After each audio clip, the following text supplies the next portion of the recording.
Hola, soy la abogada Bárbara Vázquez del bufete de abogados de inmigración Vázquez Servi, aquí compartiendo con ustedes información sobre el tema de cómo puede una persona adquirir la residencia por matrimonio con una persona estadounidense, especialmente si la persona entró a Estados Unidos de manera indocumentada. Ese es el tema que vamos a tocar hoy día. Pero antes de entrar al tema, quiero siempre recordarles que la información que reciben por este medio es información de carácter general y no sustituye una consulta con un abogado que se especializa en la materia de inmigración. Y es la razón por la cual esa consulta formal es tan importante, es porque pueden existir variantes en su caso que puede cambiar el análisis de su caso o su elegibilidad. Entrando al tema, vamos a hablar de dos cosas. Vamos a hablar de lo que es la ley 245I y cómo puede una persona calificar a través de esta ley para poder ajustar su estatus aquí dentro de Estados Unidos. Y entonces vamos a hablar también de si la persona no cuenta con el beneficio de la ley 245I, entró indocumentada, cómo puede la persona seguir con su trámite para poder arreglar la residencia. En este caso, empezando con la ley 245I. ¿Qué es la ley 245I? La ley 245I es comúnmente conocida como la ley de la multa. Básicamente porque cuando la persona es elegible para poder aplicar bajo la ley 245I, el gobierno le exige que pague una multa de $1,000 por haber entrado indocumentado a Estados Unidos. Hubieron dos fechas muy importantes con respecto a la ley 245I. Estas dos fechas son las fechas en las cuales el gobierno básicamente decidió que se cancelaba la ley 245I. La primera fecha de caducación de la ley 245I fue el 14 de enero del 98. La segunda vez que caducó la ley 245I fue el 30 de abril del 2001. Y esta información es muy importante porque si en algún momento antes del 14 o a más tardar el 14 de enero del 98, una persona fue solicitada por petición familiar o una petición laboral o lo que es una certificación laboral, la persona entonces podría calificar a la ley 245I y ajustar su estatus aquí dentro de Estados Unidos pagando una multa monetaria de $1,000. Y las personas que tienen esta solicitud hecha antes del 14 de enero del 98 no tienen como requisito adicional comprobar que estuvieron físicamente presentes aquí en Estados Unidos para la fecha del 21 de diciembre del año 2000. Ahora, si la solicitud, ya sea una petición familiar, certificación laboral o petición laboral, fue introducida antes o dentro de, vamos a decir, el 14 de enero del 98, o mejor dicho, vamos a decir el 15 de enero del 98 hasta la fecha límite del 30 de abril del 2001, entonces la persona que cae dentro de esto tiene que demostrar que estuvo físicamente presente aquí en Estados Unidos para el 21 de diciembre del año 2000. Esa es la diferencia. Si entró antes del 14 de enero del 98, no tiene que demostrar esa presencia física para diciembre 21 del 2000.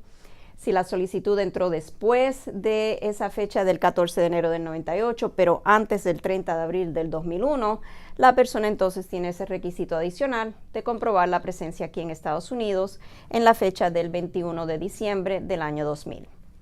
Ahora, suponiéndonos que la persona califica para la ley 245I, el trámite a seguir básicamente es que a través de matrimonio, vamos a decir que es un matrimonio nuevo y que esta solicitud a lo mejor fue hecha por otro familiar, a lo mejor un hermano ciudadano estadounidense o un padre residente. La persona ahora está casada con una persona ciudadana estadounidense.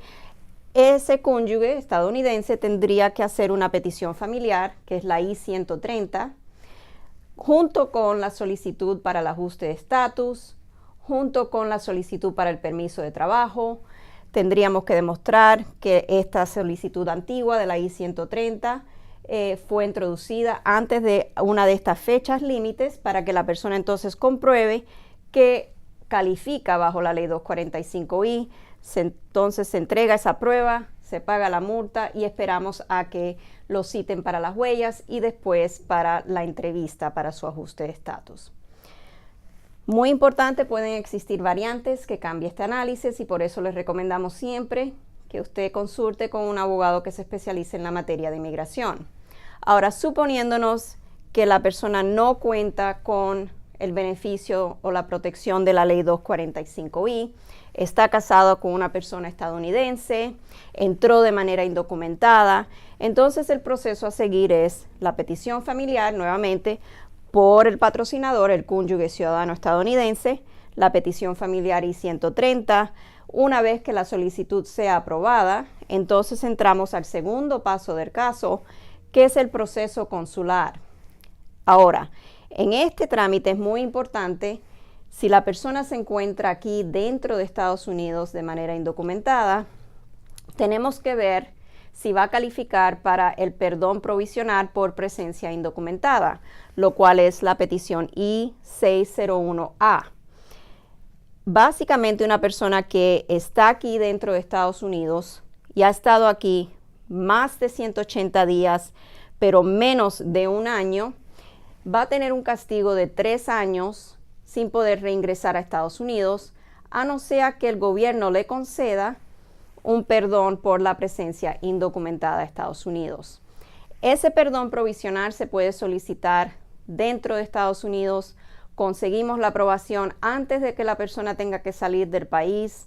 Una vez aprobado, lo citan a la embajada en su país natal. Usted sale con su perdón provisionalmente aprobado. Si todo marcha bien en la embajada, usted vuelve a entrar ya como residente permanente. Ahora, si la persona ha estado aquí más de un año con presencia indocumentada en el país, entonces estamos hablando nuevamente de ver si va a calificar para el perdón provisional por presencia indocumentada, lo cual nuevamente les recuerdo se solicita aquí dentro de Estados Unidos, se espera la aprobación y una vez aprobado, la embajada entonces lo cita para que usted salga a hacer su entrevista en la embajada americana en su país natal. Si todo marcha bien, usted regresa como residente permanente a Estados Unidos. La presencia indocumentada empieza a contar después del 1 de abril del 97 o después que una persona que está aquí de manera indocumentada cumpla los 18 años de edad. Cada día en presencia indocumentada en ambas de esas situaciones cuentan para tener que solicitar un perdón por presencia indocumentada en Estados Unidos. Si la persona ha estado menos de 180 días aquí en Estados Unidos de manera indocumentada y decide, ¿sabes qué? Me voy para evitar tener que solicitar el perdón, entonces no va a necesitar de un perdón por presencia indocumentada porque el castigo de 3 años aplica cuando la persona ha estado 180 días o más, pero menos de un año aquí en Estados Unidos. Hay que tomar eso en cuenta y a veces esa es parte del análisis con su abogado de inmigración. Ahora, hay personas que no van a calificar al perdón provisional dentro de Estados Unidos. Y estas personas usualmente son personas que tienen otra base, aparte de la presencia indocumentada, por la cual entonces van a necesitar pedir que sea perdonada esa base adicional de ser inadmisible a Estados Unidos. Para darle un ejemplo, una persona que a lo mejor haya solicitado un trámite migratorio, un beneficio migratorio con información falsa. A lo mejor fue una visa de turista en su país, a lo mejor la persona trajo a su hijo aquí cuando cruzó la frontera, lo trajo indocumentado, o la persona ha hecho algo que va a causar que necesitemos solicitar un perdón adicional. En este caso, entonces, tenemos que hacer el trámite con un perdón tradicional, lo cual sería el formulario I-601. Ese perdón no se puede solicitar aquí dentro de Estados Unidos. La persona primero tiene que salir a su entrevista en la embajada de su país natal y entonces se aplica para ese perdón tradicional. La persona tiene que esperar el tiempo fuera mientras que el gobierno adjudica ese perdón. Y en estos casos usualmente le tenemos que decir a nuestros clientes que puede haber una espera de 6 a 18 meses que la persona tiene que estar afuera de Estados Unidos hasta que el gobierno llegue a la adjudicación de ese perdón, y si la adjudicación es favorable, o sea que le deciden y la aprueban el perdón tradicional, la persona entonces entra como residente permanente. En todo este tema hay muchas variantes que pueden existir.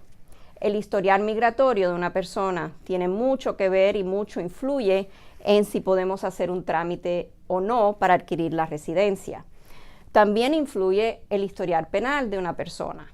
En estos casos, a veces antes de empezar con el trámite migratorio, tenemos primero que a lo mejor mandar a pedir expedientes a través de la Ley de Libertad de Información a inmigración, a la patrulla fronteriza. A veces tenemos que pedir el récord con la FBI si la persona tiene antecedentes penales y hacer un análisis completo del caso para determinar elegibilidad y estar casi seguro, porque a veces no podemos estar 100% seguros de que no va a haber inconvenientes en proceder al trámite. Esta ha sido la información de hoy. La próxima sección va a ser cómo conseguir la residencia permanente por matrimonio con una persona residente permanente.